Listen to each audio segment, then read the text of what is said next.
প্রিয় ছোট্ট শিক্ষার্থীরা, কেমন আছো তোমরা সব? আশা করি ভালো আছো। বাংলা ব্যাকরণ বিধি চ্যানেলে তোমাদেরকে স্বাগত।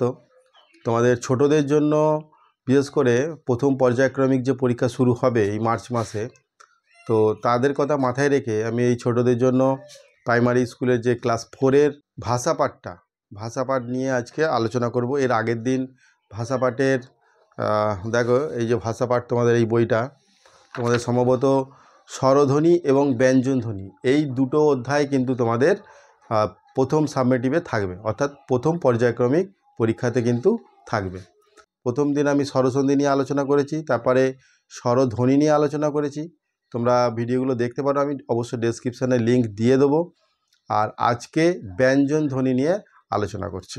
চলো দেখো, ব্যঞ্জনধ্বনি ব্যঞ্জন বর্ণ কাকে বলে তোমরা তো জানো। তোমাদেরকে যদি জিজ্ঞাসা করি যে ব্যঞ্জন বর্ণ কাকে বলে, তোমরা বলবে ক, খ, গ, ঘ, ঙ। তো এইগুলো ব্যঞ্জন বর্ণ ঠিকই, কিন্তু ব্যঞ্জন ধ্বনি কোনগুলো? তোমাদেরকে যদি জিজ্ঞাসা করি যে ব্যঞ্জন ধ্বনি কোনগুলো, তোমরা কি বলতে পারবে? তখন তোমাদের একটুখানি চিন্তার মধ্যে পড়ে যেতে হয়। তাহলে ব্যঞ্জন ধ্বনি সেইগুলো যেইগুলো অন্য বর্ণের সাহায্য নিয়ে উচ্চারিত হয়, অর্থাৎ নিজে নিজে উচ্চারিত হতে পারে না, অন্য কোনো বর্ণকে সাহায্য নিতে হয়, অন্য কোনো বন্ধুর সাহায্য নিতে হয়, তবেই কিন্তু সেই ব্যঞ্জন ধ্বনি উচ্চারিত হবে। এবার ধ্বনি কাকে বলে? ধ্বনি হচ্ছে, দেখো আমি যে মুখে কথাগুলো বলছি, তোমরা তো কানে শুনতে পাচ্ছ, আমাকে দেখতে পাচ্ছ, কিন্তু কানে আমার শব্দগুলো শুনতে পাচ্ছ, কথাগুলো। তো যেই কথাগুলো তোমরা শুনছো সেইগুলো হচ্ছে ধ্বনি। এই কথাগুলো যদি আমি বোর্ডে লিখি, এইগুলো বর্ণ হয়ে যাবে। যেমন দেখো, আমি ক বললাম, এই যে ক তোমরা শুনতে পাচ্ছ, এটা হচ্ছে ধ্বনি। আবার ক যদি আমি বোর্ডে লিখি, ক, এটা হচ্ছে বর্ণ। এবার বুঝতে পেরেছো ধ্বনি বর্ণ নিয়ে একটা ক্লাস আছে, তোমরা অবশ্য দেখে নিতে পারো। বলতে গেলে তাহলে ব্যঞ্জন ধ্বনি কাকে বলে এটা তোমরা জানলে, যে সকল ধ্বনি নিজে নিজে উচ্চারিত হতে পারে না, অন্য ধ্বনির, বা তোমরা এইটা বলবে যে স্বরধ্বনির সাহায্য ছাড়া উচ্চারিত হতে পারে না, বা এটাও বলতে পারো স্বরধ্বনির সাহায্য নিয়ে উচ্চারিত হয়, সেই সব ধ্বনিকে বলা হয় ব্যঞ্জন ধ্বনি। যেমন ক, যখন বলছি এর লাস্টে কিন্তু অ আসছে। এই যে ক যখন বলছি, ক এর লাস্টে কিন্তু অ আসছে, এই জন্য এই কটা অকে ছাড়া কিন্তু উচ্চারিত হবে না। বুঝতে পেরেছো? ক, খ, গ, ঘ এইগুলো সব হচ্ছে স্বরধ্বনির সাহায্য নিয়ে উচ্চারিত হয়। আশা করি বুঝতে পেরেছো। এবার দেখো, এখানে বর্গ আছে, এখানে 5টা বর্গ আছে, ব্যঞ্জন বর্ণ 5টা বর্গ আছে। তোমরা ব্যঞ্জন বর্ণটা মনে করো যে ব্যঞ্জন বর্ণ কি কি আছে। প্রথমে কি আছে? ক, খ, গ, ঘ, ঙ। 1 2 3 4 5, এই 5টা বর্ণ একটা লাইনে থাকে, ক, খ, গ, ঘ, ঙ। তারপরের লাইনটা আবার কি থেকে শুরু হয় না, চ থেকে শুরু হয়, তাই তো? চ, ছ, ব, ভ এবং ম। 1 2 3 4 5। এবার বাকিগুলোও তো আছে, বাকিগুলো আমি এখন লিখছি না, পরে বলছি। এই যে একটা লাইন, দুটো লাইন, 3টে লাইন, 4টে লাইন, 5টা লাইন, এই যে 5টা লাইন, এই লাইনের প্রথমে কে কে আছে? প্রথমে ক আছে, তারপরে চ আছে, তারপর ট আছে, ত আছে, প আছে। এই যে এই বর্ণগুলোকে, এই একটা লাইনকে বলা হয় বর্গ। পুরো এই লাইনটাকে বলা হয় বর্গ বলে, এইগুলোকে বলা হয় বর্গ। এবার এই বর্গগুলোর নাম আছে। নাম কি আছে? প্রথমে যে আছে, যেই বর্ণটা আছে, ক আছে প্রথমে, তাহলে এইটা পুরোটাই হচ্ছে ক বর্গ।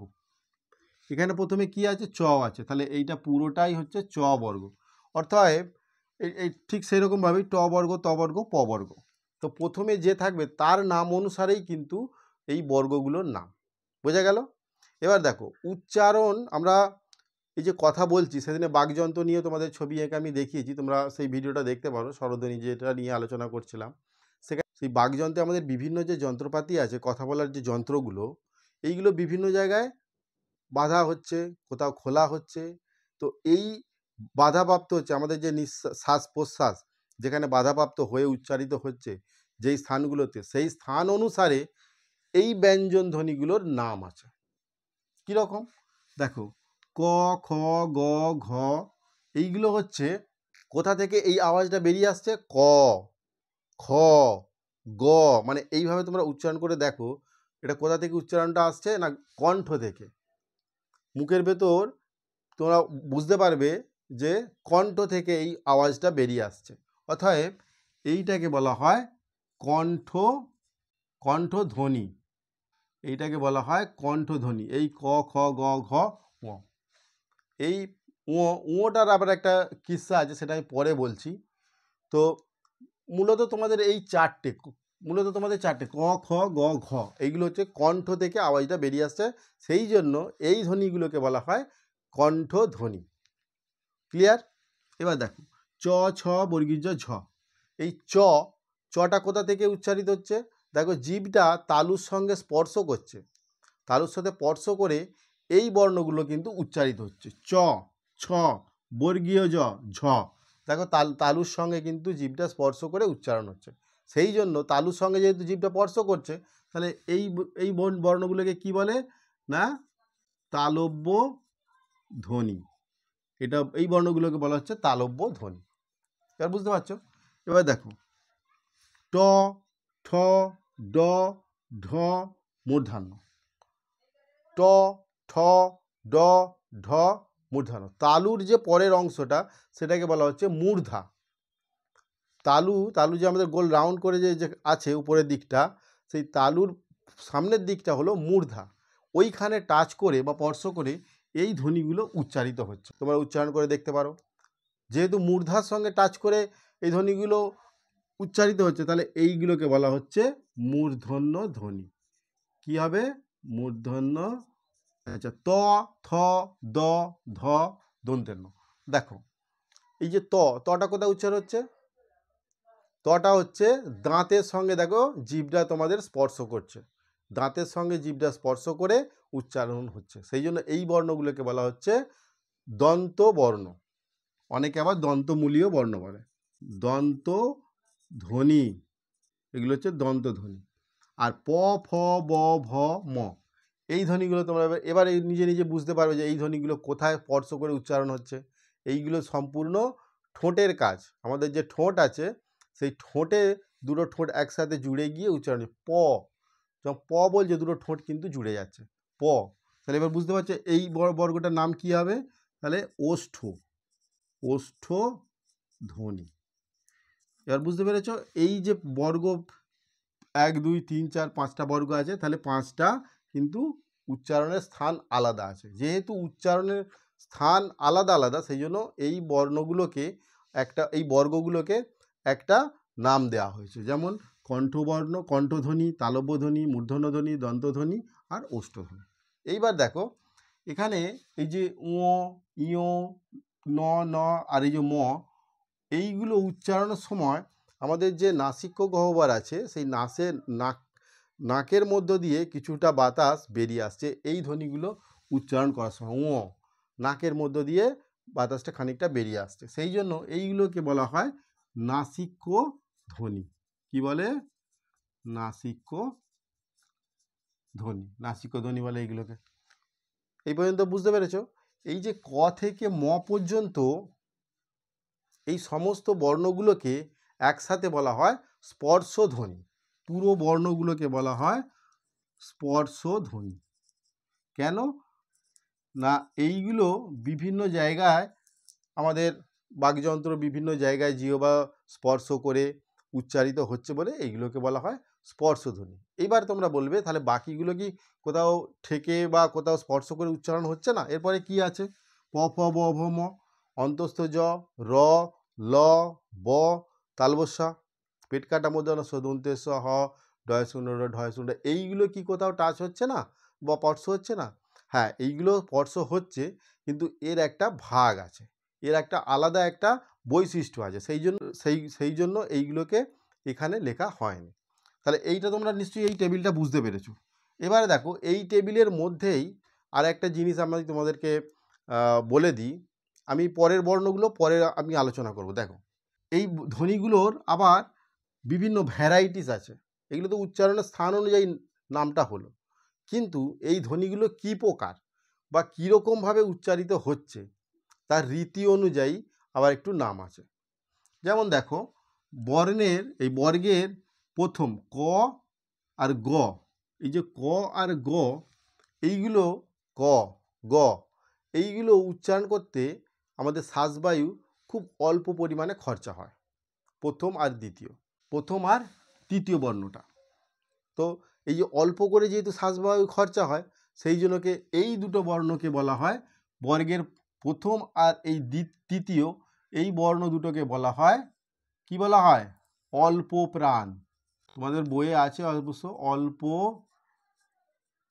অল্প প্রাণ ধ্বনি। তাহলে এটা মনে রাখো যে বর্গের প্রথম এবং তৃতীয় ধ্বনি হলো অল্প প্রাণ ধ্বনি। কেন না, ক আর গ এটা উচ্চারণ করার সময় খুব অল্প পরিমাণে আমাদের শ্বাসবায়ু খরচা হয়। তুলনামূলকভাবে খ আর ঘ এই দুটো বর্ণ এবং এই তিনটে বর্ণ উচ্চারণ করার সময় আমাদের একটু বেশি শ্বাসবায়ু খরচা হয়। তো বেশি শ্বাসবায়ু খরচা হয় বলে সেই জন্য এই বর্ণগুলোকে বলা হয়, কি বলা হয় না, মহাপ্রাণ ধ্বনি। এবার বুঝতে পেরেছ? তাহলে যেই বর্ণগুলোতে খুব কম পরিমাণে শ্বাসবায়ু খরচা হয় উচ্চারণের সময়, সেইগুলোকে বলা হচ্ছে অল্প প্রাণ। আর যেই বর্ণগুলোকে তুলনামূলক একটু বেশি শ্বাসবায়ু খরচা হয়, সেই বর্ণগুলোকে বলা হয় মহাপ্রাণ ধ্বনি বা বর্ণ। এই পর্যন্ত ক্লিয়ার? এইবার দেখো, বুঝতে পেরেছো? তাহলে প্রত্যেকটা বর্গেরই কিন্তু এইরকম, এই যে চ আর বর্গীর্য, চ বর্গীর্য, ছ ঝ ইয়, এইগুলো হচ্ছে সব মহাপ্রাণ, ট আর ড। তো এই অল্প প্রাণ এবং মহাপ্রাণ জিনিসটা বুঝতে পারলে। এইবারে আসবো ঘোষ ধ্বনি আর অঘোষ ধ্বনি। ঘোষ ধ্বনিটা কি? ঘোষ মানে কি? অনেকে বলবে যে ঘোষ তো টাইটেল, একটা পদবী, তাই তো? কিন্তু এই ঘোষ শব্দের কিন্তু অনেক মানে আছে। ঘোষ বলতে যেটা, ঘোষ কথার অর্থ হলো গাম্ভীর্য। যেই ধ্বনিগুলো উচ্চারণ করতে একটু বেশি গাম্ভীর্য মনে হবে, সেই ধ্বনিগুলোকে বলা হচ্ছে কি? ঘোষ। আর যেইগুলো অল্প গাম্ভীর্য সেইগুলোকে বলা হয় অঘোষ। এবার দেখো এখানেতে এই যে ক আর খ, ক খ, এই উচ্চারণটা করতে, এই ক আর খ উচ্চারণ করার জন্য গাম্ভীর্যটা কিন্তু একটু কম হচ্ছে। ক আর খ, ক খ, চ ছ, ট ঠ, ত থ, প ফ, এই যে বর্ণগুলো, এই বর্ণগুলো উচ্চারণ করতে গাম্ভীর্য খুব কম হচ্ছে, সেই জন্য এইগুলোকে বলা হচ্ছে কি? অঘোষ ধ্বনি। এতে গাম্ভীর্য নেই। কিন্তু তুমি দেখো গ ঘ এই দুটো বর্ণ যখন তুমি উচ্চারণ করবে, তখন তার গাম্ভীর্যটা কিন্তু একটু বেশি হচ্ছে। গ ঘ, এই যে গাম্ভীর্য যে বেশি হচ্ছে, সেই জন্য এইটাকে বলা হচ্ছে, এই দুটো বর্ণকে বলা হচ্ছে, ওটাকে অনেক সময় ধরে, এইটাকে হচ্ছে ঘোষ। এই ঘোষ কথার অর্থ কি বললাম? গাম্ভীর্য, মানে একটু ভারিত্ব। হ্যাঁ, তুমি যাবে না ওদিকে, এরকম যে ভারিত্ব একটা থাকে না, ভয় দেখানোর সময় ভারিত্ব হয়, ঠিক বর্ণের ক্ষেত্রে, উচ্চারণের ক্ষেত্রেও কিন্তু একটা ভারিত্ব আসে। ক খ বলতে যতটা ভারিত্ব আসে, কিন্তু গ ঘ বলতে কিন্তু একটু বেশি ভারিত্ব আসে। সেই জন্য এই গ ঘকে কিন্তু ঘোষ ধ্বনি বলা হয়। আর যেটাতে কম গাম্ভীর্য সেইগুলোকে বলা হচ্ছে অঘোষ ধ্বনি। তাহলে কম গাম্ভীর্য হচ্ছে ক খ, আর বেশি গাম্ভীর্য হচ্ছে গ ঘ। তাহলে এইগুলো হচ্ছে, যেটা বেশি গাম্ভীর্য সেটা ঘোষ ধ্বনি, আর যেটা কম গাম্ভীর্য হচ্ছে সেটা অঘোষ ধ্বনি। আশা করি বুঝতে পেরেছ? তাহলে আজকের ভিডিওটা একটু বড় হয়ে যাবে, তো বড় হয়ে গেলে বিরক্ত লাগবে অনেক সময়।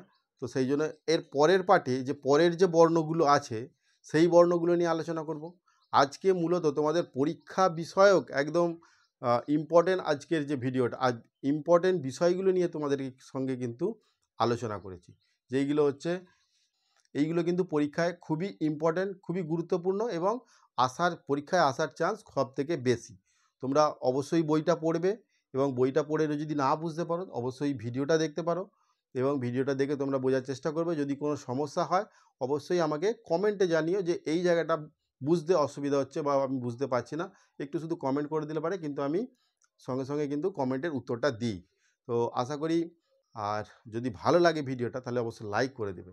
আর তুমি যদি চাও যে তুমি শিখে কিছু উপকার হচ্ছে, আমার বন্ধুও শিখুক, সেও উপকার পাক, তাহলে তুমি বন্ধুদের সাথে কিন্তু ভিডিওটা শেয়ারও করতে পারো। ঠিক আছে? আর সাবস্ক্রাইব করলে পারে এইরকম ধরনের ভিডিও তোমরা কিন্তু পেতে থাকবে।